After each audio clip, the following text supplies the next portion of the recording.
Que la paz divina acompañe el día y la semana de todos los que nos escuchan. Qué gusto recibir a nuestra audiencia en una nueva exploración de las fuentes. Sí, bienvenidos todos. Es un verdadero placer estar aquí para otro análisis profundo. Totalmente. Hoy tenemos por delante un tema monumental. Vamos a sumergirnos en el capítulo 37 del libro del Génesis. Es la famosa historia de José y sus hermanos. Que es un relato que, prácticamente forma parte de nuestro ADN cultural. Para quienes nos escuchan, seguro es fácil recordar esas imágenes de la infancia, las películas animadas sobre este joven soñador. Ajá, el del abrigo de colores. Exacto. Pero el material que vamos a explorar hoy nos invita a, despojarnos de esa visión de cuento infantil y adentrarnos en una realidad histórica y humana que es muchísimo más oscura. Así es. Nuestra misión en esta exploración es ir más allá de la superficie. Queremos desentrañar el contexto cultural, las tensiones políticas dentro de esta familia y esos pequeños detalles que siempre pasamos por alto. Y para eso tenemos fuentes de primera mano. Exactamente. Nos estamos apoyando en las notas de estudio de la Biblia Holman y la Biblia de Estudio Nueva Almeida actualizada, la famosa NAA. Que por cierto, como es una erudita Biblia de estudio en portugués, nos va a regalar unas perlas lingüísticas increíbles hoy. Así que, vamos a desempacar esto. ¿Podrías establecer la escena inicial para nuestra audiencia? ¿Dónde estamos exactamente? Claro. Para entender el nivel de tensión, primero hay que mirar el mapa. Los apuntes históricos nos sitúan en un momento de asentamiento. Jacob, el patriarca, a quien también se le conoce como Israel, se ha establecido en la tierra de Canaán. Que es la tierra donde peregrinó su padre, ¿verdad? Exacto. Y hay un contraste marcado en los textos, porque mientras los descendientes de su hermano Esaú se fueron a la región de Seir, Jacob decide quedarse. Y es en este escenario rural donde aparece José. Tiene apenas 17 años, es un adolescente, y su trabajo es apacentar las ovejas junto a sus medios hermanos. Pero, fíjate, no está pastoreando con cualquier grupo de hermanos. No, para nada. Está trabajando específicamente con los hijos de Bilha y Silpa. Ellas eran las siervas que se convirtieron en mujeres de Jacob. Claro. Y esto ya establece una jerarquía social muy delicada en el campo. Imagínate, pasar todo el día bajo el sol con tus hermanos mayores ya es difícil. Pero la historia dice que José hacía algo que lo hacía súper impopular. Les llevaba malos informes sobre ellos a su padre. Así es. Esa es la primera grieta. José actuaba como los ojos y oídos de Jacob, pero la verdadera pólvora en esta familia no es el chisme, sino el favoritismo descarado del padre. El texto dice explícitamente que Israel amaba a José más que a todos sus otros hijos. Y la justificación que siempre escuchamos es que era el hijo de su vejez. Pero siempre me ha parecido curioso porque Benjamín era el menor. ¿Cómo explican nuestras fuentes esto? Es un punto excelente. Las notas de la ANA abordan esto directamente. Aunque Benjamín era biológicamente el último, la expresión hebrea hijo de la vejez tiene un matiz distinto. Podría denotar que Jacob veía en José una madurez excepcional, o simplemente que era su compañero más cercano en esta etapa de su vida. Ajá. El problema no es solo lo que Jacob sentía, sino cómo lo manifestó públicamente. ¿Con la famosa prenda? La túnica. Siempre la imaginamos brillante, como de arcoíris. La Biblia Holman menciona la traducción tradicional de túnica de varios colores, pero tú mencionabas que la Biblia NAE nos da un término mucho más técnico. Sí, lo fascinante aquí es cómo una mejor traducción cambia toda la intención. Las notas de la NAA utilizan la frase en portugués, túnica talar de mangas compridas. Ok, túnica talar. O sea, una túnica sumamente larga hasta los tobillos y con mangas largas que cubrían los brazos completos. Pero a ver, una túnica hasta los tobillos no es ropa práctica para cuidar ovejas. Es que no lo era en absoluto.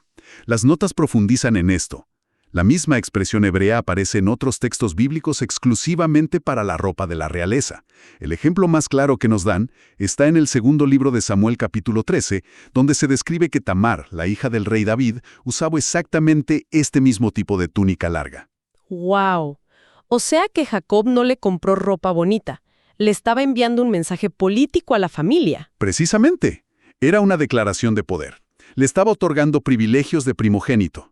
Alguien vestido así no va a ensuciarse las manos. Está ahí para supervisar y gobernar. Jacob estaba marcando a José como su sucesor oficial. Claro, entonces la reacción de los hermanos tiene todo el sentido. No es envidia de niños, es indignación política. Las notas dicen que llegaron a odiarlo tanto que ni le hablaban pacíficamente. Y justo ahí, a José se le ocurre tener sueños de grandeza y contárselos. Los famosos sueños. En el Génesis, los sueños no son simples anhelos, son revelaciones divinas. Y José tiene dos que actúan como leña para el fuego. El primero es muy agrícola. José les cuenta que ataban gavillas de trigo, y su gavilla se levanta en el centro y las de sus hermanos se inclinan ante la suya. Y la respuesta de ellos es puro veneno. Le dicen, ¿de veras reinará sobre nosotros? Ese primer sueño usa el lenguaje del campo para decirles que estarán por debajo de él. Supremacía total. Y luego el segundo sueño es a escala astronómica. El sol, la luna y 11 estrellas se inclinan ante él. Y ahí hasta su padre se molesta y lo reprende, diciendo, ¿acaso tu madre, tus hermanos y yo nos inclinaremos ante ti? ¿Qué diferencia ven nuestras fuentes entre ambos sueños? Un análisis muy agudo. Las notas indican que el primer sueño apuntaba a una autoridad familiar, pero el segundo eleva eso a una autoridad cósmica. Además, en la literatura de la época, cuando un sueño se repite 2 veces, es una confirmación irrefutable de que Dios lo ha decidido. Era un decreto divino. Hay un detalle histórico ahí, ¿verdad? Jacob menciona a la madre de José inclinándose. Sí, una observación brillante de las fuentes sobre la cronología. Sugieren que Raquel, la madre biológica de José, muy probablemente ya había fallecido para este momento, según eventos del capítulo 35. Entonces, cuando Jacob menciona a tu madre, es muy probable que se refiriera a Lea, la otra esposa que asumió el rol de matriarca. ¡Qué nivel de detalle! Nos pinta un cuadro mucho más realista. Y bueno, tenemos esta olla a presión. Y Jacob decide enviar a José a ver cómo están sus hermanos y los rebaños. Físicamente, ¿qué implicaba este viaje en esa época? Un esfuerzo inmenso. Jacob lo envía desde el valle de Hebrón hacia Siquén. Ese primer tramo ya es un trayecto montañoso de aproximadamente 80 kilómetros hacia el norte. 80 kilómetros a pie. Sí, y cuando llega a Siquén, no están. Se pierde, anda errante, y un hombre le dice que se fueron a Dotán. Que estaba todavía más lejos. Otros 24 kilómetros más al norte. Este joven caminó más de 100 kilómetros buscando a unos hermanos que lo odiaban. Es una locura de distancia. Y cuando se acerca a Dotán, sus hermanos lo ven de lejos. Seguramente lo reconocieron por la túnica larga. ¿Cuál es la reacción inmediata? Hostilidad pura. Las notas capturan el sarcasmo del idioma original. Dicen, ahí viene el soñador, o literalmente el señor de los sueños, o maestro de los sueños, y arman un complot. Su plan inicial es asesinarlo, tirarlo a una cisterna seca y culpar a un animal salvaje. Su motivación es escalofriante. Dicen, veremos qué será de sus sueños. Querían asesinarlo para demostrar que la profecía era falsa. Y aquí es donde se pone realmente interesante. Alguien interviene. Rubén, el hermano mayor, sugiere no derramar sangre, sino tirarlo a la cisterna vivo. A primera vista parece un acto de bondad fraternal, pero ¿qué dicen las fuentes? Si conectamos esto con el panorama general, descubrimos motivos muy complejos. Las fuentes nos recuerdan el pasado de Rubén. Él era el primogénito, pero en el capítulo 35 cometió una transgresión moral gravísima con Bilha, la concubina de su padre. Ah, y por eso había perdido el favor de Jacob. Exacto. Había caído en desgracia. Las notas sugieren que Rubén vio en este rescate su gran oportunidad de redención. Si lograba devolver a José sano y salvo, posiblemente esperaba que Jacob le restituyera su posición de honor y primogenitura. Una estrategia política disfrazada. Así que le arrancan la túnica a José y lo tiran a la cisterna sin agua. Y justo en este momento, las fuentes subrayan un detalle impactante. ¿Qué hicieron los hermanos inmediatamente después de tirarlo? Se sentaron a comer. Es que es inconcebible. Su hermano está en el fondo de un pozo, rogando por su vida, y ellos se sientan a comer. Ese contraste no lo dejan pasar las fuentes. Las notas de la Biblia Holman enfatizan la profunda insensibilidad de estos hombres. Comer pan al lado del pozo revela un estado pecaminoso descarado.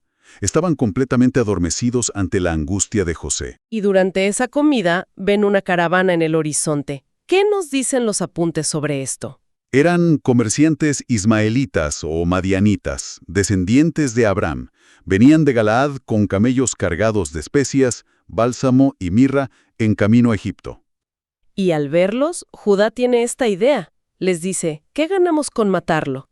Mejor vendámoslo a estos comerciantes. Es de nuestra propia carne. ¿Cómo interpretan las fuentes a Judá? ¿Compasión? Las notas plantean un análisis fascinante. Por un lado, sí, evita el asesinato directo, pero el trasfondo principal es simple codicia. Judá vio la oportunidad de deshacerse del problema y obtener lucro. Lo cambiaron por el negocio de la trata de personas. Y el precio es un dato histórico increíble. Lo venden por 20 monedas de plata. ¿Es un número aleatorio? En absoluto. Los expertos explican que, basándose en documentos del segundo milenio antes de Cristo, como el Código de Hammurabi, el precio estándar y fijo para un esclavo joven en esa época exacta era categóricamente de 20 monedas de plata. O sea, lo vendieron al precio de catálogo de un esclavo. Sí, una deshumanización total. Y todo esto ocurre mientras Rubén no estaba. Cuando él regresa a la cisterna y la ve vacía, se desespera. El texto dice que rasga sus ropas. Que las notas explican era la expresión física más intensa de duelo en la cultura del antiguo Oriente Próximo. Su plan maestro de redención se había esfumado. Así que tienen que encubrirlo todo. Toman la túnica larga, degüellan un cabrito y manchan la ropa con sangre. Se la envían a Jacob y Jacob asume que una bestia lo devoró.